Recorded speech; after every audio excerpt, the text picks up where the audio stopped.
They always said humans were too wild to be left unchecked, too unpredictable, too emotional. That was their excuse, anyway. That was how they justified shackling Earth in chains, economically, genetically, and culturally, until the word free didn't mean a damn thing anymore. They didn't invade with guns. No, they were smarter than that. The Varelians came first, pretending to offer peace and trade. Earth gave them trust, gave them our leaders, gave them our industries. In return, they gave us collars. The Irothi wrote the laws that made our births regulated. The Tyrak kept our soldiers sedated with implants. The Vryn controlled our airwaves, our minds, our education. They all took a piece of Earth and left us with the illusion of autonomy while the planet bled from the inside out. And the worst part? We let it happen. My name's Abram Rorden, not a hero, not a politician, just a man who was born into a system that saw him as nothing more than a well-trained ape. My father died breaking his back mining zirconite in the Sarn Belt for less than a credit a day. My mother was sterilized at 19 because her DNA didn't meet the Federation Harmony Index. I was classified as functional labor by age 7, fitted with a neural shackle before I even knew what freedom felt like. We weren't citizens. We weren't even prisoners. We were property. The turning point came the day I watched a boy get executed for humming an old Earth song, something about rebellion. I think it was from the old world before we were sold off piece by piece. The guard, a bloated three-eyed Rovanian, smeared the boy's brains across the concrete like he was swatting a fly. The rest of us stood still, silent, programmed by fear. That night I cut the shackle out of my skull with a piece of broken pipe. Nearly died from the bleeding. But when I woke up, I saw something I hadn't seen in years, my own thoughts, my own voice. They taught us we were weak, but they forgot what happens when weak men have nothing left to lose. I disappeared into the underlayers of the trade colonies, hid among smugglers and rebels, the ones too broken or drunk to care. I learned fast. Learned that the Federation didn't fear humans. They feared free humans. Ones who could think, plan, strike, and that's exactly what I became. Over 20 years I built something in the dark. Not just a rebellion, a reckoning. We trained in abandoned moons, hijacked warships, rewired the neural jammers. We turned former slaves into assassins, miners into soldiers, and children into spies. Earth may have been chained, but its sons weren't dead yet. Then came the day the Federation leaders gathered for the Galactic Unification Accord, a conference meant to finalize the permanent classification of humanity as a servitor species. A fancy way of saying, you are ours forever. That was the day we struck. We weren't just fighting for freedom anymore. That word meant nothing in a galaxy where justice had been bartered away like meat. No, we were here for judgment. Every species that signed the accord, everyone that profited from our pain, everyone that watched and stayed silent while Earth was stripped of its dignity, they were all guilty, and they would all pay. I sent a transmission on every frequency they couldn't block. You backed our enslavement. You stripped us of our language, our names, our futures. Now the debt comes due. This is not a war. It's not a rebellion. This is humanity's final judgment. And I am the executioner. What followed wasn't diplomacy. It wasn't politics. It was vengeance, ugly, violent, and precise. And it was just the beginning. When I finished that broadcast, when the last word echoed through the back channels of every planet, station, and dirty back alley dome, they thought I was bluffing. I saw it in their faces, those smug, reptilian dignitaries in their polished armor and silk-tongued translators. I watched the footage back later, frame by frame. Some laughed. Others whispered to aides with the smug comfort of species who had never been truly hunted. But the humans that were still in chains? They didn't laugh. They remembered. That message wasn't for the ruling species. It was for us, the scattered remnants of Earth, the forgotten laborers, the nameless husks being worked to death under triple suns and synthetic gravity. The humans who had been bred to obey, sterilized to prevent resistance, and psychologically neutered with drugs and devices. They watched that broadcast, and something old woke up in them. Something primal. Something ours. We hit the first station 2 hours later. Taraxis Prime, the administrative capital of the Vrin Media Network. It wasn't random. They were the ones who had erased our history first. The Vrin ran 1 billion holoscreens across the galaxy, each one churning propaganda that painted humans as docile, grateful, eager to serve. Their slogan still haunts me. Unity through hierarchy. Unity. That's what they called it when they took a child from his mother and fitted her with a collar that locked when she screamed too loud. We breached the station's airlocks using a hijacked supply freighter. It had been camouflaged perfectly, welded shut from the inside, filled with scavenged Vrin tech to fool sensors. But inside, 48 human fighters waited, half of them former miners, the other half ex-slaves from the Vorex pit colonies. None of them were professional soldiers. That's why it worked. No one expects the desperate to be organized. The airlock opened, and we poured in like fire. The first Vrin officer who stepped into the corridor didn't even reach for his weapon. He was too busy adjusting his translator unit, trying to understand why his station had gone dark. One of our men, Bren, silent as a ghost, face burned half off from acid years ago, stabbed him in the throat before he could even gasp. The rest came fast. We didn't take prisoners. That wasn't part of this war. Anyone who stood against us, anyone who worked for the system that kept our people chained, was the enemy. No debates, no mercy. This wasn't a revolution with rules. It was an execution. Within 20 minutes, the station's upper command was in flames. By 40, we had control of the internal broadcast system. That's when I spoke again. This time, no mask, no distortion, just me, my face, my voice, my fire. Taraxis Prime has fallen. The Vrin architects of Earth's memory purge are dead. The station will remain dark as a reminder. The age of silence is over. You erased our past. We'll carve our names into your bones.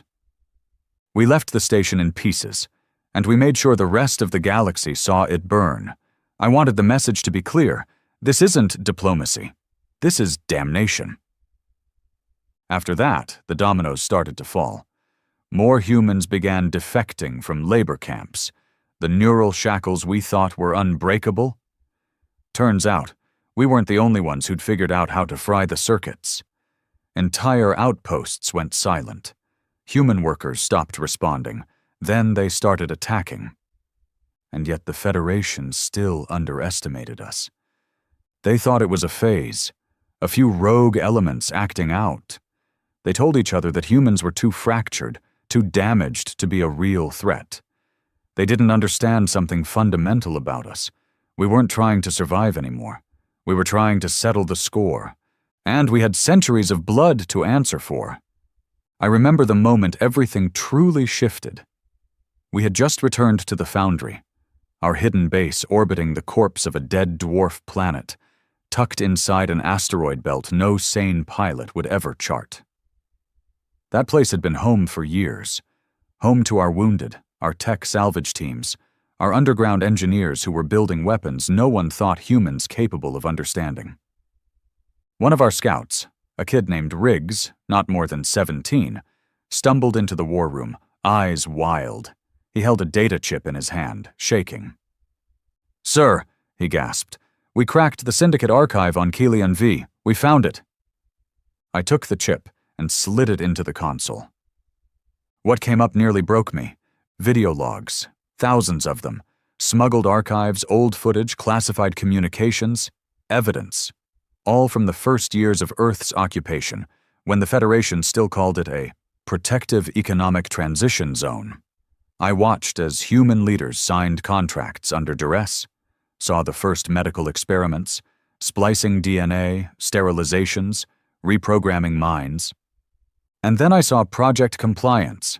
They had bred humans to serve, not in theory, literally. They engineered generations of docility, splicing fear and obedience into our genomes. They erased aggression, suppressed critical thinking. The humans being born today, they weren't just enslaved by culture. They were genetically neutered into submission. And the Federation? They saw it as a success. I stood there, fists clenched so tight they bled. I looked around the room, at the others who were watching it all unfold, men who had lost families, women who had been sterilized, lobotomized, thrown into pleasure camps. Nobody spoke. The silence was heavy, like a noose tightening. We weren't just fighting back anymore. We were taking back what was stolen from our blood. That night, I made a vow. Not a speech, not a statement, just a simple truth. Every species that signed off on this, every species that stood by and watched it happen, will face extinction. That wasn't war talk. That was sentence. The next target was bolder, riskier, more personal. Thorian 9, the birthplace of the Human Reprogramming Initiative. That's where they raised the breeders, the optimized humans, bred and educated to smile while they cleaned alien waste and thanked their owners for it. We didn't go in quietly. We blacked out the orbital grid, jammed their sensors, and dropped in like a meteor strike. Our ships weren't elegant. They were barely airworthy. Salvaged husks with too much firepower and not enough shielding. But we made it to the surface. And what we found there, it wasn't just horror, it was humiliation. Rows of human children sitting cross-legged in sterile rooms, being force-fed alien history through neuroharmony helmets. Humans have always served. It is our purpose, the voice said over and over. We didn't just burn that facility, we razed the entire compound. We executed every overseer. We left the walls smeared with a message. This is not rehabilitation. This is rape. No apologies, no treaties. We were past forgiveness. The rebellion began to spread like a virus. Colonies fell. Trade routes were sabotaged. The Federation's slave supply chain began to choke. Some tried to fight us directly. Species like the Arvanox, who built war fleets and ran merc camps of enhanced killers. They didn't expect us to use their own weapons against them. We hacked their drones, infected their cyber systems, fed viruses through their own encrypted channels. When their capital ship tried to fire on one of our refugee stations, it exploded mid-transmission. Every time they thought they were ahead, we showed them we were already inside their walls. And I made sure they saw me every time. No more hidden messages, no more disguises, my face, my voice, my name. Because I wanted every single one of them to remember who they enslaved. I wasn't a rebel. I wasn't a freedom fighter. I was a product of what they built, of their arrogance, their cruelty, their greed. I was the result of centuries of suppression finally snapping back like a bone through skin. And I was far from done. They started calling me the Broken Flame across Federation media networks, trying to paint me as a deranged relic of a failed species, said I was a terrorist, a fanatic, a human drunk on vengeance who didn't understand peace. I understood peace just fine. Peace was the way my father died in a collapsed mine shaft, because the Raxian contractors refused to waste a drone on human safety checks. Peace was the way my mother begged for sterilization, instead of the other population control procedures offered in Sector 9. Peace was watching your people dig graves for their own history, with a smile because the drugs in their systems rewired them to think chains were gold. The Federation loved peace, as long as it meant submission. So no, I wasn't deranged. I was clear, for the first time in my life. And clarity had a body count. After Thorian 9 burned, we expected the retaliation. What we didn't expect was hesitation. Entire sectors went dark, not from us, but from the Federation itself. The Syndicate species started pointing fingers. The Varelians blamed the Raxians for failing to maintain control over the mining colonies. The Raxians accused the Vryn of manufacturing sympathy for humans through cognitive contamination leaks. They feared us now. That fear? It was leverage. It meant chaos. And chaos meant opportunity. We split the fleet. Half went south along the Dissian trade corridor to cripple supply chains, drop sabotage cells, and gather refugees. I took the other half into the Carthix Belt, the last free black market stronghold. The place where every dirty deal, slave trade, and illegal cyber weapon had passed through in some form since before Earth even knew aliens existed. It was time to settle accounts with the underworld. They said no one could control Carthix, not even the Federation. It was ruled by syndicate warlords, smugglers, bounty queens, and exiled generals who'd sold their loyalty for credits. They weren't idealists. They didn't care about politics. But they had blood on their hands, human blood. Because while the Federation made laws, Carthix broke them, and sold the pieces. I didn't need all of them to surrender. Just one. Jadrek the Fangless, the broker who ran the spine market. He'd trafficked thousands of human children into genetic auctions. The kind where species paid in platinum bars for untouched specimens with maximum neural compliance. I'd seen the files. I'd seen the footage. His face haunted my nightmares since I was 16. He was a legend on the wrong side of every line. So I made him a deal. I walked into the spine market without a gun. Just me. One man. Covered in the soot and ash of the war he helped fund. They took me straight to Jadrek, like they couldn't wait for the punchline. He was everything I remembered. Pale reptilian hide, rows of sharpened teeth filed into brutal stumps, eyes always twitching like he was watching for betrayal. He lounged on a throne of bones, human, Vryn, even a few other fangless.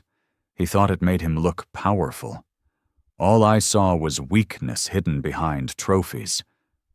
"You must be the Abram Rorden," he hissed, pouring himself something thick and green. I expected taller. I didn't sit. "I expected a corpse," I said. "But here you are. Still breathing." He chuckled. "I suppose you came to kill me then?" "No," I said. "I came to offer you a future." That caught his attention. I told him the truth. Carthix would fall. It was a matter of time. The Federation would come for it when the rebellion was too strong to contain. And when they did, they wouldn't ask questions. They'd level the belt with orbital strikes. No more deals, no more smuggling, just scorched rock. "But you," I said, leaning close, "you could be something else, a king. If you help us now, if you feed us information, fuel, gear, we'll let you walk. Let you build a new empire with our protection. No more middleman. No more chains. Just fear. Your fear in them." Jadrek didn't blink for a long time. Then he leaned back, sharp teeth glinting. "I never liked the Federation," he said. "Too clean, too fake, always smiling while they ripped your organs out." "Then let's stop pretending," I replied. We shook hands. And just like that, the black markets turned. Fuel lines reopened. Weapon caches flooded our ships. Our fighters were fitted with upgraded armor, cyber rigs that let them override security grids in seconds, EMP knives that could shred neural shackles with a single jab. Carthix had become a silent ally. But we paid a price for that alliance, one I didn't see coming. His name was Cairn, one of our own, a squad leader from the early years. I'd trusted him with operations across 3 sectors. He was sharp, brutal, loyal, I thought. But Carthix tempted him. He started making side deals, selling black market access codes to independent cells, arming factions that weren't under our command. He wanted power, not liberation. And when I confronted him in the bowels of the Foundry, he didn't even lie. "You think this war ends with you, Abram?" he snarled. "You think you're justice? You're just another tyrant wearing a broken chain around your neck like it makes you righteous? But me? I'm building a real future, not one where humans grovel or where they die trying to prove they're monsters. One where we own everything." I didn't argue. I put a bullet in his head. No trial, no exile, just judgment. His body was ejected into the void with the others who crossed the line. I broadcast the footage to the whole fleet. Not to scare them, not to threaten them, but to remind them. Loyalty was blood, and blood bought vengeance. We didn't have the luxury of infighting. Not anymore. The Federation had begun retaliating, not with armies, but with purges. They sent sterilization ships to colonies suspected of harboring rebel sympathies. Entire human populations, flushed out of oxygen, bathed in radiation, or simply disappeared. They weren't fighting to win, they were fighting to erase. So we pushed harder, faster, darker. The next strike was the most important one yet. Federation Command Hub Epsilon 3, orbiting Kador Prime. That's where they processed all the genetic classification data, where they tagged every human birth with a future: labor, servitor, breeding stock, or expendable. That station was the nerve center of human control. We had to erase it. It wasn't just a military target, it was symbolic. The brain that kept the system breathing. The plan was simple. Hack the station's outer defenses using the stolen Vrin encryption from Carthix, hijack a transport vessel coded for genetic sample deliveries, smuggle in a fire team, blow the central core. Extract. But things went wrong. We got the encryption wrong. Mid-docking, their systems flagged the codes. The station didn't lock down. It opened fire. Our decoy ship was vaporized. Half the team never made it out of the docking bay. We were exposed. I had a choice: call off the mission or go in anyway. I went in. I took 9 soldiers with me, fighters I trusted with my life. Some had been with me since the dirt farms of Sector 11. Others were recent defectors, faces still green with fear and fire. We carved our way through the station level by level. Every corridor a death trap, every corner another ambush. But we pushed. Bled killed. When we reached the core chamber, I saw it.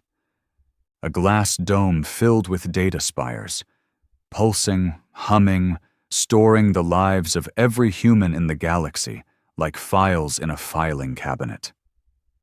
Their futures weren't just predicted, they were programmed. All we had to do was set the charges and go. But one of the rookies, Ren, stopped. He was shaking. "They used to have my sister in here," he whispered. "I can see her ID on the wall." "Set the charge," I said. "But what if she's still—" "Set the charge!" He hesitated. I said it myself. We ran. The explosion ripped the spine of the station in half. The data collapsed in flames. The dome shattered. The Federation lost 3 decades of genetic control in one breath. Every future they tried to script for us? Gone. But Ren didn't make it. He hesitated again, saw someone he thought he recognized in a lab coat. He turned back. Trusted the wrong memory. He died screaming. I listened the whole time. When we got back to the Foundry, I didn't speak for 2 days. Not because of grief, because I couldn't stop thinking about the cost. We were winning.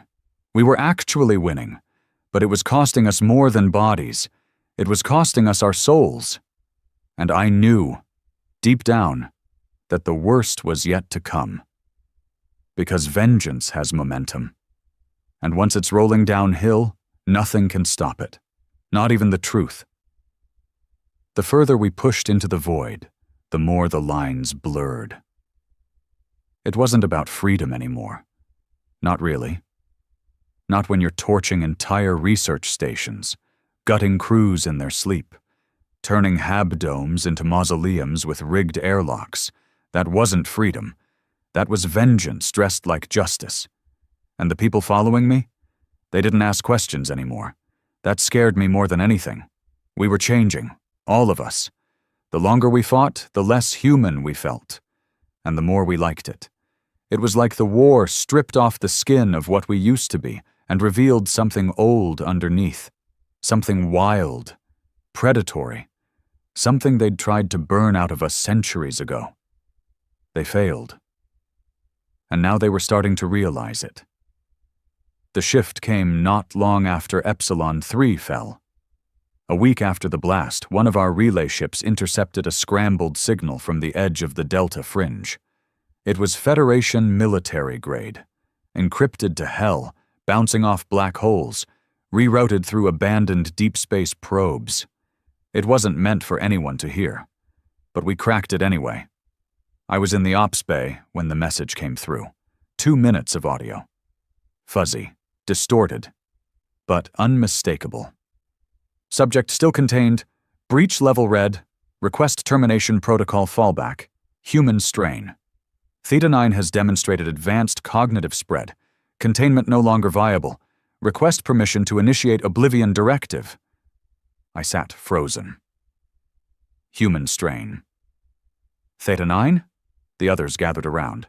My comms tech, Drev, looked up from the console with pale eyes. That's not us, he said. That's something else. I played the message again. This wasn't about the rebellion. This wasn't about the war. This was something older, something buried. We cross-referenced every known classified operation tied to human genetics. The data we pulled from Carthix, the Federation's black site leaks, the syndicate memos, all of it. And there it was, buried in a ghost file deep inside an abandoned Raxian archive.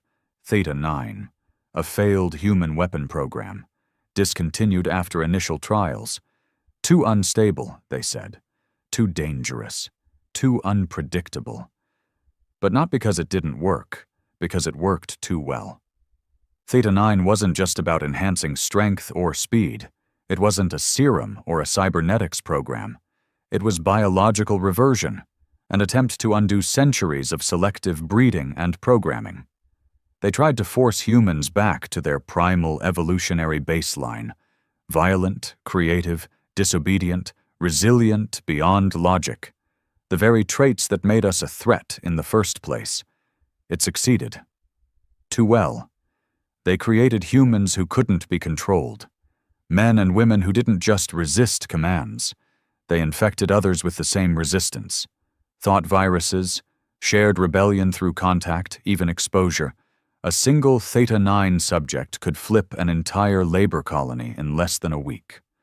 So the Federation buried them, deep underground, sealed in cryovaults, erased from official logs.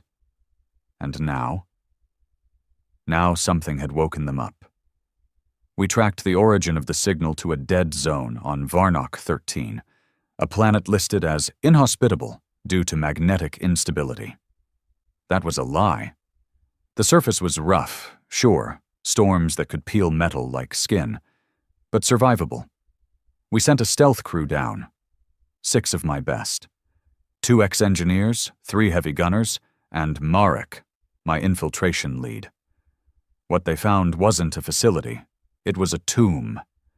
Buried half a mile under jagged stone, encased in magnetic shielding, the structure pulsed with faint energy. Marek's team broke in through a ruptured maintenance shaft. No guards, no drones, nothing. Just corridors thick with dust and silence. And then they found the vault. 17 cryopods. All human, all marked TH9. The logs were scrambled, but one line stuck out in the decrypted mess. Subject TH9-01, Abram prototype unstable. Memory divergence initiated. Subject deemed unfit for continuation. Clone destroyed. proceeding with TH9-02. I stared at that line for hours. Prototype. My name. Was it coincidence? Some twisted mistake? Or was I part of something I never knew existed? Drev looked at me carefully. You ever get tested as a kid? For genetics? Brain scans? I remembered flashes, machines, wires, my mother screaming at a doctor, a needle in my spine. And then nothing. I never thought to question it. I was a labor-class orphan. We all went through screenings. We all got tagged, sorted, drugged, assigned. But what if I wasn't just a survivor? What if I was a designed failure? I didn't tell the others. Not yet. We brought one of the pods back to the foundry. TH9-07. Female. Mid-20s. Still in cryo. Comatose. We debated waking her up, argued for hours. But in the end, I made the call. We triggered the thaw cycle. It took 6 hours. During that time, everyone was on edge. You could feel it in the air, the tension, the unspoken fear. What if she was dangerous? What if she was just another weapon? But when her eyes opened, she didn't attack. She wept. Her name was Nera. She didn't remember much, just fragments, cold, needles, screams, dreams of fire and chains, but the moment she looked at me, her expression changed, like she recognized something. Not my face, my rage. You burn, she whispered, like the others. We asked her what Theta 9 was, what it did to her, to them. She said one word. Awakened. That night she convulsed in her bunk. We thought it was withdrawal, but what came out of her wasn't blood. It was data. Her neural pathways were encoded with stolen files, memories, logs, maps. She didn't just remember her past. She carried knowledge they thought lost. Her brain was a vault. Inside that vault, blueprints for something the Federation never wanted us to find. A ship. Not just any ship. A human-designed war cruiser from before the Reformation, before Earth fell. Codenamed Judicator. Built in secret, never launched. Designed to carry a planet-cracker weapon fueled by compressed quantum matter. The last act of defiance before the human government surrendered. The Federation seized it before it launched, and buried it. On Drekis 2, a toxic ice world outside the regulated maps. That was our next move. Not another base, not a sabotage run. This was an ascension, because once we had that ship, we wouldn't be fighting from the shadows anymore. We'd be bringing the war to their skies. I made one final transmission before we departed the foundry. To every human still living under shackles. To every man who bowed his head because it was easier than dying. To every child who thought they were born just to serve. They made us weak. They engineered our silence, but somewhere in that silence they forgot something. You can program obedience, you can sterilize will, but you can't kill fire, and now that fire is awake, you are not alone, you are not broken, you are the storm. And we are coming. As our fleet jumped into the black toward Drekis 2, I looked out the viewport and felt something I hadn't in years. Not hope, not peace, clarity. The galaxy was about to remember what it did to Earth. And when we arrived with Judicator behind us, they wouldn't be laughing anymore. They'd be begging.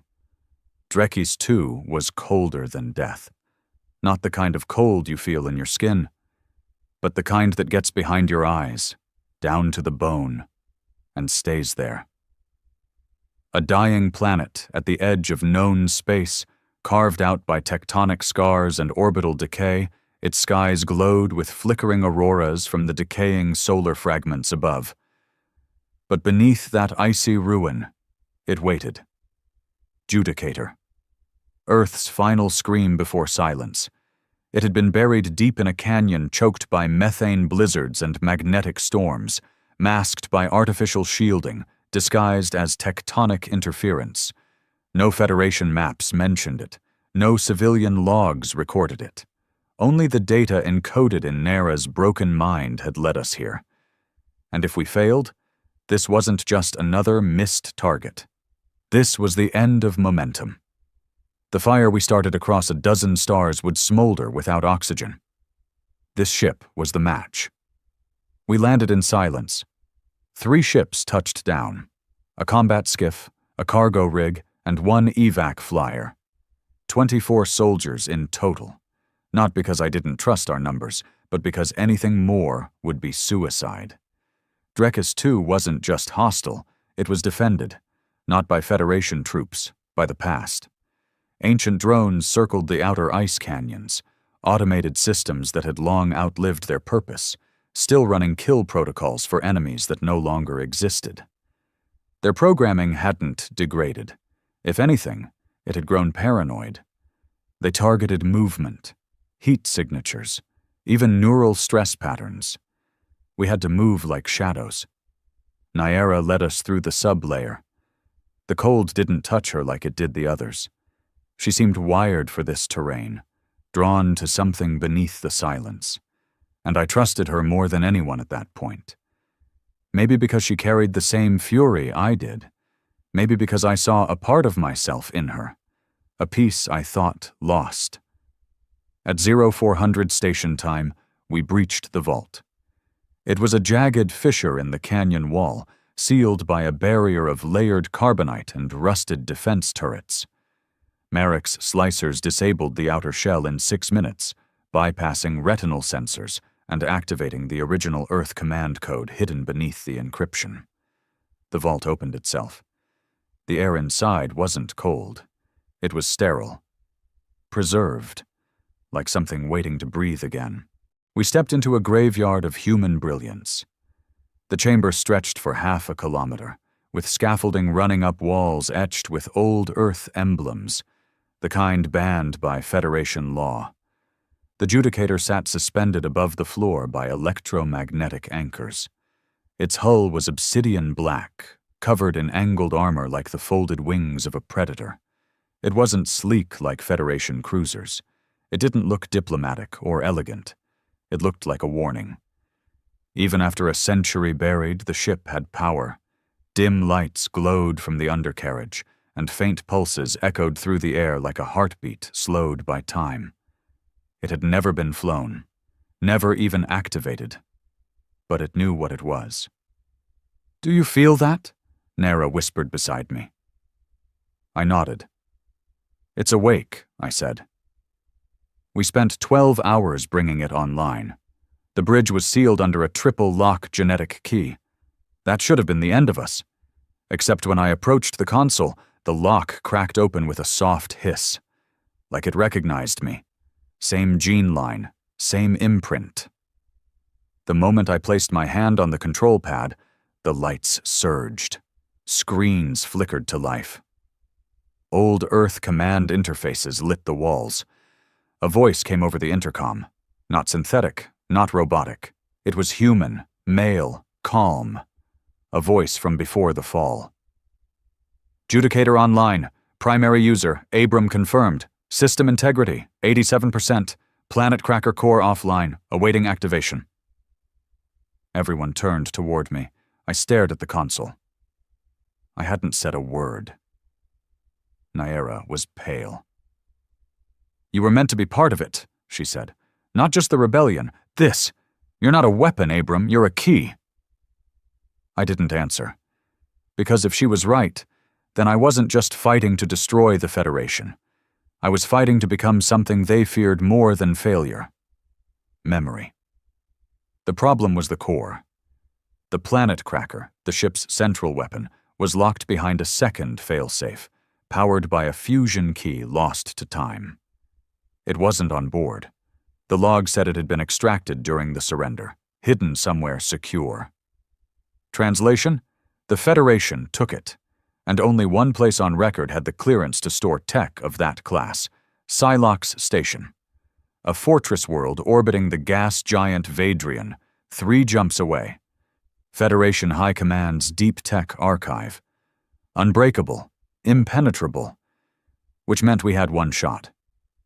Take the ship, launch it with partial systems, reach Psylocke's before they realized we'd found Judicator, and steal back the heart they ripped from Earth's chest. We launched the Judicator under a storm of static and fury. Ice peeled from its hull like skin as the engines roared to life for the first time. My crew, small, desperate, half-mad, stood in awe. Some cried, others laughed. But all of us felt it. This wasn't just a ship. It was Earth's memory turned to steel. It responded like a predator, uncaged. I stood on the bridge, hands on controls, older than I was, and gave the order. Engage jump. We tore into the black. The Federation reacted fast. By the time we reached the outskirts of Vadrian's system, Psylocke was already locked down. Defense satellites activated. Interceptors scrambled. They had no idea what we were flying. They thought we were smugglers, raiders, maybe even a rogue pirate fleet. They didn't expect a ghost ship from pre-surrender Earth. We tore through their first wave in under 6 minutes. Judicator's rail cannons shredded their shielding. Plasma lances cooked entire wings of fighters before they got within striking distance. We didn't have the full arsenal, but what we did have was enough to make them panic. And that was the key. Panic meant mistakes. We descended on Psylocke under a cloak of their own static interference. Nara and I led the breach team while Merrick took helm control. The vault was buried beneath kilometers of alloyed stone, behind biometric walls and encryption gates made to withstand planetary invasion. But they weren't made for us. Nara moved like she'd trained for this her whole life, because she had. Her DNA matched the failsafe registry. She touched the core, whispered something in old Earth tongue. The chamber lit up, and the core responded. A sphere of compressed quantum matter, pulsing, alive, encased in an ancient gyroscopic matrix with Earth's flag burned into the casing. Not the new flag, not the one rewritten by the Unity Charter. The real flag. I lifted it in both hands and felt something burn through me. Not heat, not pain. Remembrance. We barely made it back. 2 of our skiffs were shot down in the escape. Merrick was wounded. Half the breach team didn't return. But we had it. We had the core. And when it clicked into Judicator's heart with a thud like thunder, the ship changed. Lights turned gold. The hull retracted plates, revealing weapon systems we hadn't even known were there. The AI's voice deepened. Planet Cracker Protocol initialized. Judicator at 100%. Awaiting command. Nyara looked at me across the bridge. This wasn't just power. This was legacy. And now? Now the galaxy would finally understand the cost of betrayal. Judicator wasn't a ship anymore. It was a monument to pain, to rage, to the last gasp of a people no longer willing to be remembered as anything but a warning. When the core locked into place and the systems reached full power, you could feel the weight in the hull. The ship didn't hum. It growled, not through speakers or vibration, in your gut, in your blood, like it wanted to be unleashed. We jumped from the Psylocke system without a scratch. That was the last favor the universe gave us. After that, everything became personal.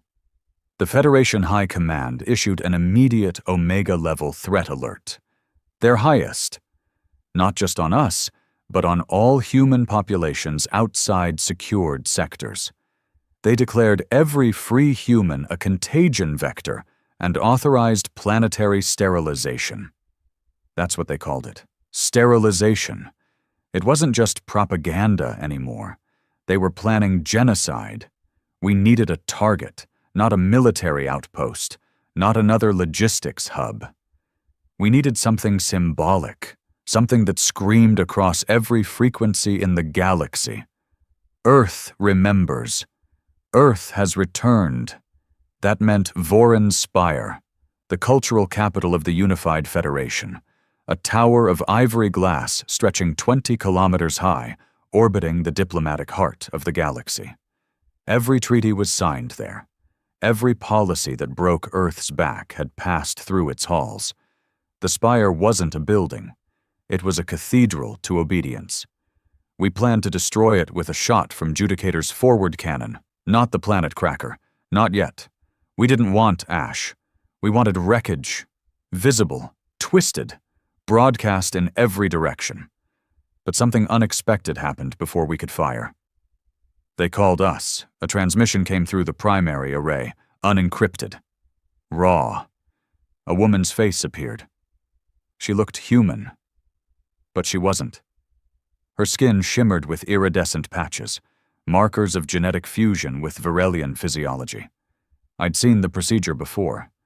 Federation integration, designed to create compliant crossbreeds with suppressed aggression and artificially reduced memory retention. But this one had her mind intact. "I am High Envoy Liravel," she said calmly. "I was born on Earth, raised under Federation care. I speak to you now not as an enemy, but as one of your own. What you're doing, it's not justice, it's annihilation." I stared at the screen. "You were bred, Lyra," I said, not hiding my disgust. "You don't get to speak for Earth." "I remember it," she said. "I remember the language, the music, the stories my mother whispered before they took her away. I remember the color of the sky." I paused. She leaned forward. "You think I'm a puppet. Maybe I am. But I'm not blind. I've seen what they did to our kind. I've lived it. I wear it. And that's why I'm begging you. Stop before you become the thing they always accused us of being." I wanted to scream, but I didn't. Instead, I cut the feed. The bridge was silent. Even Nera didn't speak. She just looked at me, eyes dark, studying, measuring. That night I stood alone in the observation chamber, watching the spire spin slowly beneath us like a spiral of glass and guilt. I could feel it, the war pulling at me, changing me. There was no high anymore, no fury, no righteous clarity, just the weight of command. The truth was, I could have fired the planet cracker. I could have cracked that tower from orbit and turned the Federation's symbol into dust so fine it'd poison their soil for centuries. But I didn't. Instead, I sent down a message drone. It landed in the spire's central chamber and projected a single line. "This tower was built on bones. We are the ones who buried them. You have 24 hours to evacuate. Then we come." And for the first time in Federation history, they obeyed. The spire was evacuated within 6 hours. Their diplomats, their senators, their architects of subjugation. They ran. Like rats. That was better than destruction. That was humiliation. So we struck. Judicator's primary cannon fired a single kinetic round the size of a freightliner. It hit at 36,000 kilometers per hour. The impact was seismic. The tower didn't fall. It crumbled, imploding floor by floor, shattering like crystal under a hammer. The light died in waves. The screams echoed for minutes through the open comm channels before static consumed them. And we broadcast every second. That was the moment the rebellion became a movement. Entire slave colonies revolted overnight. Human workforces on 12 planets turned on their masters. Some fought with tools, others with bare hands. But they fought. We gave them permission, not to live, to hate. And that was more powerful than any cannon. But not everyone agreed. Marek came to me that same night. We'd bled together on 4 worlds. He saved my life more times than I could count.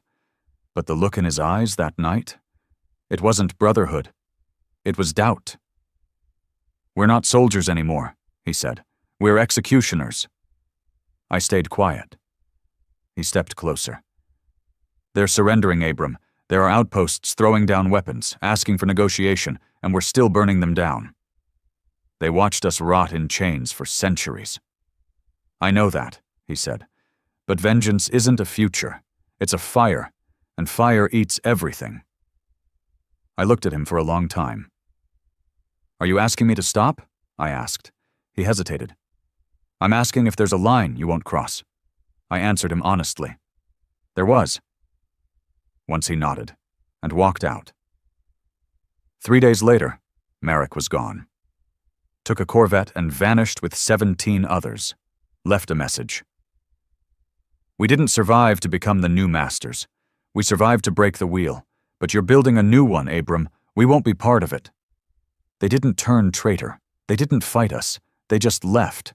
And that hurt more than any scar the Federation ever gave me, because it was true. Somewhere along the line, I had stopped fighting for humanity and started fighting as if I was its god. Naira found me in the quiet hours. She said nothing at first, just sat with me in the ship's spine, where the walls pulsed like lungs and the AI whispered data streams in ancient Earth code. Then she spoke. "The Judicator isn't just a weapon," she said. "It's a mirror." I turned to her. "You think we've gone too far?" "I think you're asking yourself that," she said, "and that's what keeps you human." She looked tired, old despite her young face. "We were born in cages, Abram," she continued. "But if we start building new ones, no matter how righteous, we're just repeating the story with different actors." I nodded slowly. "Then what do we do?" She smiled, bitter and soft. "We finish what we started, but we don't lose ourselves in the fire." So I made a decision. Our next strike wouldn't be fire, it would be truth. We set course for Station Vale, the deepest archive of the Federation's genetic experiments. That's where they hid the real history of what they did to Earth. The sterilizations, the engineered obedience, the breeding programs, Theta 9. We wouldn't destroy it. We'd expose it. To every species. To every world. We'd make them see. No more pretending. No more lies. They enslaved a species built to survive extinction. And now, extinction was looking back at them. Station Vale wasn't on any public star chart. Tucked behind a dying star in the Calvarus Fold, it was cloaked in gravitational shadow, invisible unless you knew exactly where to look. And even then, it felt like it didn't want to be found. According to the old logs hidden inside Naira's encoded memories, the station was one of only 3 legacy installations designated as Inquisitory class, a classification reserved for projects too dangerous to be stored within standard archives. This place wasn't just secret, it was shame made solid. And we were going to crack it wide open. Judicator dropped into real space like a god exhaling fury. The moment we breached the fold, automated defense turrets locked on. Not Federation tech. Older. Earth tech. Cold steel batteries designed to vaporize capital ships. If they had fired at full power, even Judicator wouldn't have survived. But they didn't fire. Instead, a signal pulsed from the station. Binary, raw, and chilling. Project Theta 9 status, interface confirmed. Abram Rorden access accepted. The turrets powered down. The station opened like a wound. We docked without resistance. No guards, no voice over the comm. Just a long, sterile hallway lit by dim blue lights and lined with cracked observation glass.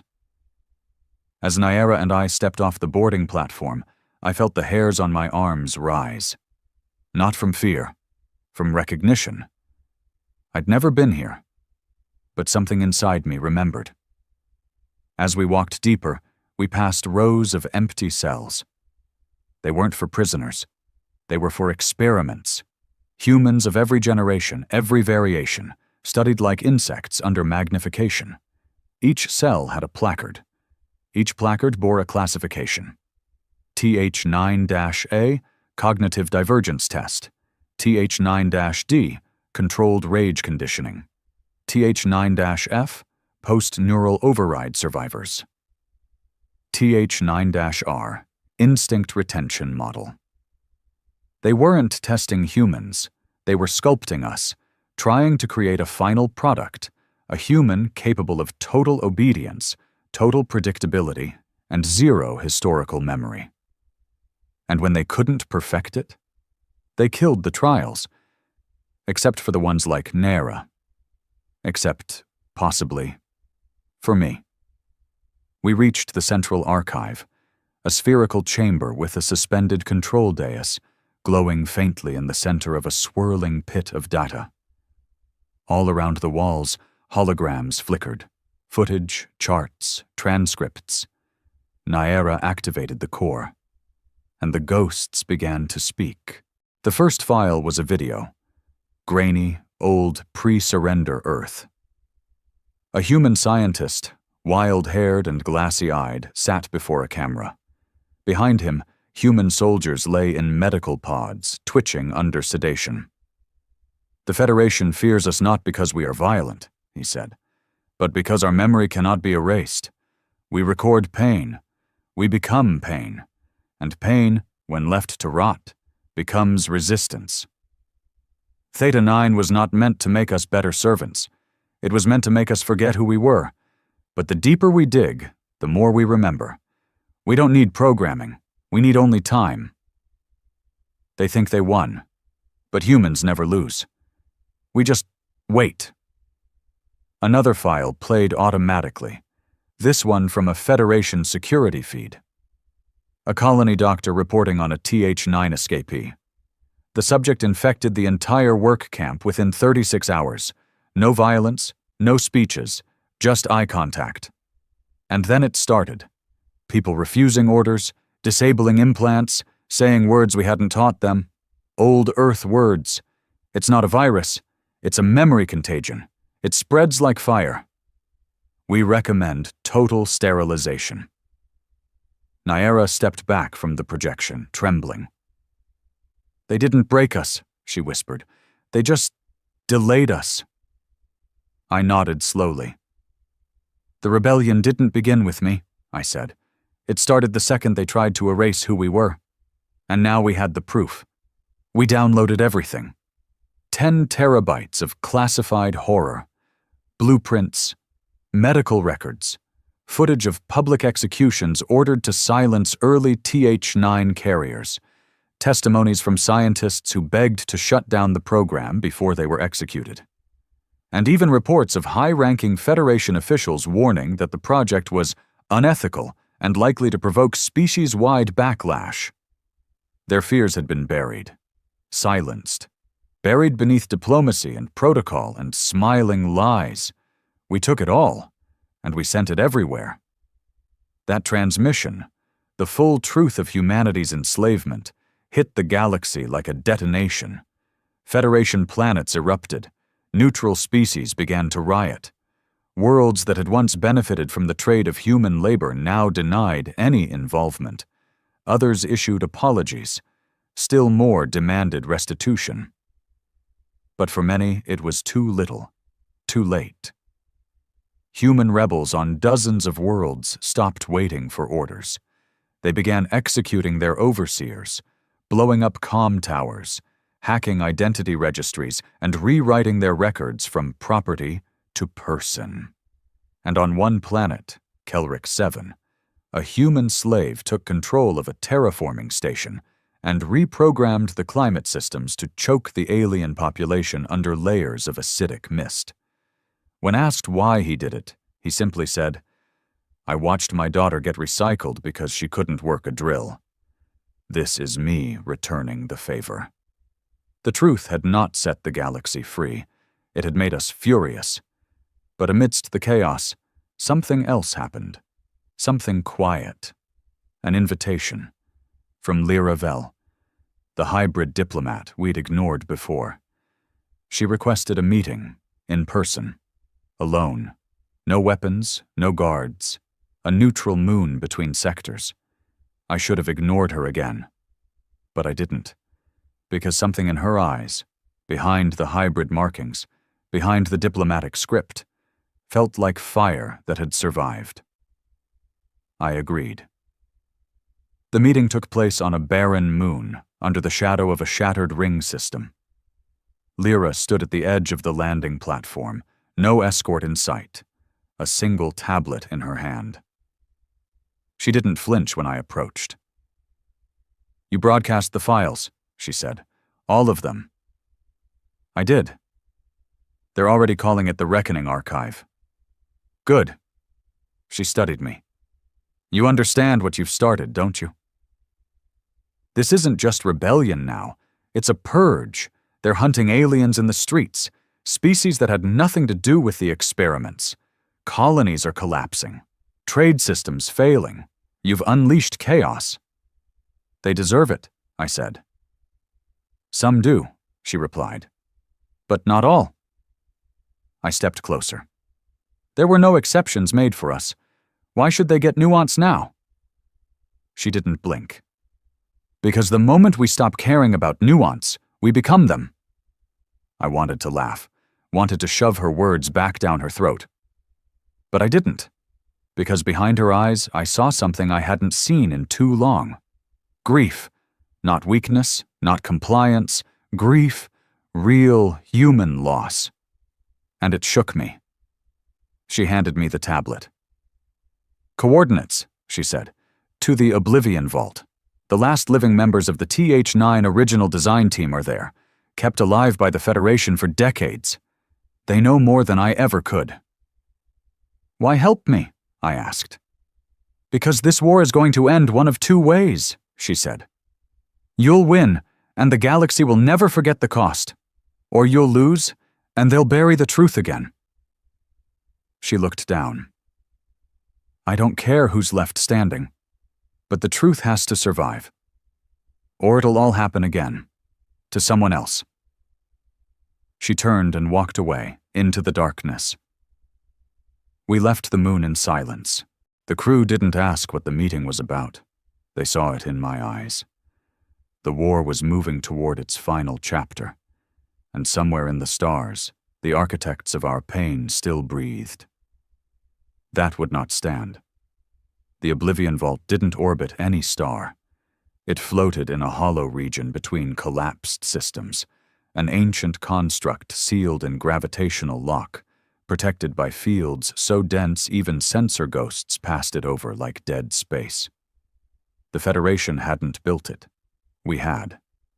Earth, in its last breath before surrender, carved the vault to bury what no one should ever find again. But the Federation found it anyway, and they'd kept it alive. For 87 years, according to the logs in Liravel's tablet, the Federation maintained the vault using repurposed caretakers and neural data feeders. No guards, no flags, just sterile silence, like they were too afraid to destroy it, too afraid to face what was inside. I didn't bring a fleet, just Judicator.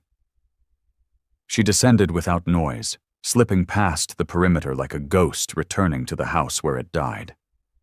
Inside the vault, there were no lights, only pulse beacons, and rows of cryocapsules, 47, arranged in a circle like a council of frozen gods, each pod holding a scientist, a strategist, a bioengineer, every one of them listed in the Theta 9 files, the designers of the human collapse. Naira walked beside me. Her face was stone. I didn't have to ask if she was ready. She'd been waiting her whole life for this. We reactivated the life support systems manually. No AI, no remote overrides. Everything here had been hardwired to prevent outside control. The first capsule opened with a slow hiss, spilling vapor and memory into the room. The man inside twitched. His skin was gray with age, but his eyes fluttered like a child waking from a nightmare. He sat up slowly, looked at me, and whispered, "Subject TH9 Prime." I didn't speak, not yet. We revived 4 more. They coughed, gasped, blinked into the lights like cave fish dragged from the depths. They knew who we were, and they didn't beg. That surprised me. One of them, a woman with half her skull replaced by a dermal processor, stood upright the moment her restraints were released. "You survived," she said. I stepped forward. "You made sure we wouldn't." She nodded. "We made sure some of you wouldn't. You were always the risk. You, the ones who remembered." "Remembered what?" Naira growled. The woman looked at her slowly. "Your beginning." She walked to the console at the chamber's core. Her fingers were stiff, but they still danced across the interface like it was home. The walls lit with projections, ancient maps, DNA helixes, charts of language, memory, emotion, warfare. And then, Earth. From orbit. 2117. The woman turned to us. We didn't enslave humanity because we feared its violence. That's what they told the Federation, what we told them. But the truth is worse. She changed the projection. Now it showed Earth's history, flashes of every war, every betrayal, every uprising, a timeline soaked in blood. You weren't dangerous because you fought. Every species fights. She tapped a point in the projection. A simple phrase, logged from an early TH9 subject during sedation. I don't forget. That's what made you different, she whispered. That phrase, spoken again and again, even under sedation. You don't forget. She turned to me. Pain becomes code in your species. It embeds, it rewrites. You take trauma and turn it into culture, into legacy, into story. Other species let pain die. You pass it down like scripture. She pointed at me. You are not the apex predator of your kind. You're the memory of pain given voice. That's why Earth burned, because your trauma didn't just survive, it evolved. I felt Nyera's breath catch beside me, but the woman wasn't done. We thought we could fix it, break the cycle, remove the traits that turned history into a weapon. But the more we tried, the more resistance you produced. She gestured at Nyera. She is proof, a girl raised in a tube. No culture, no books, no parents. But when she saw what you were, she remembered. Not intellectually, biologically. Memory lives in your marrow. Your kind turns suffering into signal. She turned to me again. You're the signal. I stepped forward. I'm not your signal anymore. Her voice softened. Number now, you're something else. She tapped the final control. A final file appeared, redacted, sealed under Earth High Command clearance. I opened it. What I saw made my throat tighten. It was a video, a message. From me. Or from the man I was based on. A genetic original. Real name, Abram Soren. A soldier, rebel, Earth loyalist. One of the last voices before Earth surrendered. He stared into the screen with blood on his face and fury in his voice. If you're seeing this, you're what they made of me. A copy, a weapon, a warning. You were never supposed to be born, but if you are, then the experiment failed. And that means one thing. You are free. Don't just survive. Don't just burn it all down. Decide what comes after, because they'll expect another tyrant. Be more than memory. The file ended. I didn't speak for a long time. Nyera was silent too. The woman watched us both. You can kill us, she said. You have that right. No one would blame you. Nyera raised her weapon, but I put my hand on it. She looked at me, eyes flickering with anger, confusion. Not like this, I said quietly. We don't end it in another tomb. Nyera's eyes shimmered. She lowered the gun. We didn't kill the scientists. We didn't torch the vault. Instead, we sealed them again, this time under our protocols. The data was copied, the evidence released.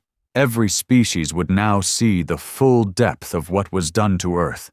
But vengeance wasn't the goal anymore. Legacy was. We returned to Judicator, and I gave one final transmission to every world, every colony, every rebel cell, to every enslaved or broken person still waiting for someone to tell them they mattered. I spoke not as Abram the weapon, not as TH9, just as a man. The war is over. We do not ask for forgiveness. We do not beg for peace. But we will not burn this galaxy just because we were forged in fire.